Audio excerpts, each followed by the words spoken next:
अस्सलामुअलैकुम, स्वागत है आपका स्मार्ट किचन में। तो आज हमारे किचन में बनने वाला है मटन अचारी पुलाव। तो इसे बनाने के लिए हमने यहाँ पर 1 किलो मटन लिया, जिसे हमने 4 से 5 पानी से अच्छी तरह धो लिया है। तो सबसे पहले हम यखनी तैयार करेंगे। यखनी तैयार करने के लिए हमने यहाँ पर कुछ मसाले लिए हैं। तो यहाँ पर हमने 2 टेबल स्पून साबुत धनिया, 1.5 टेबल स्पून सौंफ और यहाँ पर हमने कुछ साबुत मसाले लिए हैं। साबुत मसालों में बड़ी इलायची, दालचीनी, काली मिर्च, लौंग ली है और यहाँ पर हमने 18 से 20 लहसुन की कलियां ली हैं। 2 इंच अदरक का टुकड़ा इसे हमने छील लिया है और एक मीडियम साइज की प्याज को छील कर रफली चॉप कर लिया है। तो प्रेशर कुकर में हम डाल देंगे ये मटन और ये सौंफ डाल देंगे, साबुत धनिया, साबुत मसाले और ये प्याज और लहसुन और अदरक को हल्का सा कूट कर डालेंगे। तो ये अदरक को हम थोड़ा सा कूट लेंगे। तो ये देखिए, इस तरह हमने अदरक को बहुत ज्यादा नहीं कूटा है, सिर्फ हल्का सा ही इसे कूटा है। ये देखिए, इस तरह हम अदरक को कूट लेंगे और इसे हम डालेंगे यखनी में। और ये लहसुन को भी कूट लेंगे। तो बस ये लहसुन को भी हमने कूट लिया है, इसे भी इसमें डाल देंगे। अब इसमें हम 2 चम्मच के करीब डालेंगे नमक और 1.5 गिलास के करीब डालेंगे इसमें हम पानी। मिक्स करने के बाद में अब इसकी लिड लगा देंगे और मीडियम फ्लेम पर रखकर हम इसमें 4 से 5 सीटी लगा लेंगे। यानी हमें इसे 15 से 20 मिनट पकाना है। तो पुलाव में कुछ हरे मसाले भी जाएंगे। तो यहाँ पर हमने 1 मुट्ठी हरा धनिया ले लिया है, 1 मुट्ठी पुदीना और 7 से 8 हरी मिर्च। तो ये तीनों चीजों को अच्छी तरह धोकर और इसे हम पीस लेंगे। तो इसका हम पेस्ट नहीं बनाएंगे, इसे हम हल्का दरदरा सा पीसेंगे। तो ये देखिए, हरे मसाले का पेस्ट भी हमने तैयार कर लिया है।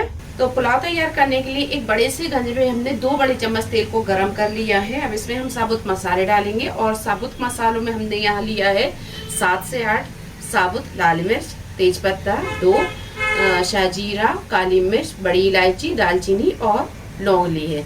तो ये सारे मसाले हम इसमें डाल देंगे और 4 से 5 मीडियम साइज की प्याज को बारीक काट लिया है, तो ये डाल देंगे।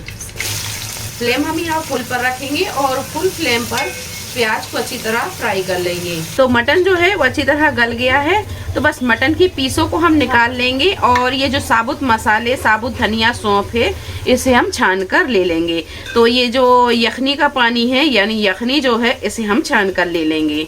तो ये देखिए, प्याज जब अच्छे से फ्राई हो जाए तब इसमें हम डालेंगे अदरक लहसुन का पेस्ट और इसमें हम डाल देंगे 2 टेबल स्पून अदरक लहसुन का पेस्ट और ये डाल देंगे हम हरा मसाला, जिसमें हरा धनिया, पुदीना और हरी मिर्च है और 2 मीडियम साइज के टमाटर इन्हें हमने रफली चॉप कर लिया है, ये भी डाल देंगे और 1 टेबल स्पून के करीब डालेंगे हम इसमें गरम मसाला पाउडर और ये सारी चीजों को थोड़ी देर भून लेंगे। तो थोड़ी देर मसाले को भूनने के बाद में अब इसमें हम दही डालेंगे। तो आधा कप के करीब हमने ये दही लिया, ये डाल देंगे और दही को थोड़ी देर भून लेंगे और आधा कप होममेड आम का अचार ये डाल देंगे। तो यहाँ पर आप पुलाव जब भी बनाएं तो आम का अचार ही यूज करें। अगर आपके पास मिक्स अचार है तो वो भी डाल सकते हैं और बस थोड़ी देर इसे और भून लेंगे। तो मसाला जब अच्छी तरह भुन जाए तब इसमें हम पानी डालेंगे। तो यहाँ पर हमने इस गिलास से 3 गिलास चावल लिए, इसी गिलास से 6 गिलास हम पानी डालेंगे, क्योंकि हमने चावलों को भिगाया नहीं है। अगर आप चावलों को भिगाएं तो फिर पानी आप थोड़ा सा कम डालें। तो सबसे पहले तो हम डालेंगे यखनी। तो ये हमने नाप ली है, ये 2 गिलास है, ये डाल देंगे। अच्छी तरह मिक्स करेंगे और यहाँ हम नमक को चख लेंगे, क्योंकि हमने यखनी में नमक डाला था और जो अचार डाला है उसमें भी नमक होता है।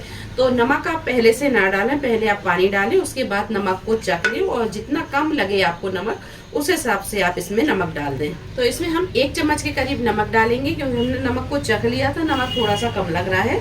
मिक्स करेंगे और पानी में उबाल आने देंगे। तो बस चावलों को हम अच्छे से मिक्स करेंगे और इसके पानी सूखने तक इसे हम मीडियम फ्लेम पर पकाएंगे। तो इसे हम ढककर पकाएंगे। तो ये देखिए, पुलाव में अच्छी तरह दम लग गई है। तो बस एक बार हम इसे कर लेंगे मिक्स और करेंगे हम इसे डिश आउट। तो लीजिए, अचारी मटन पुलाव बनकर तैयार है। बहुत टेस्टी, बहुत मजे का बना है। आप इसे जरूर ट्राई करें, आपको ये बहुत पसंद आएगा। तो रेसिपी आपको कैसी लगी कमेंट बॉक्स में आप जरूर बताएं। रेसिपी पसंद आई हो लाइक करें, शेयर करें और चैनल को सब्सक्राइब करें। तो मिलते हैं एक नई रेसिपी के साथ, तब तक आप अपना ख्याल रखें। अल्लाह हाफिज।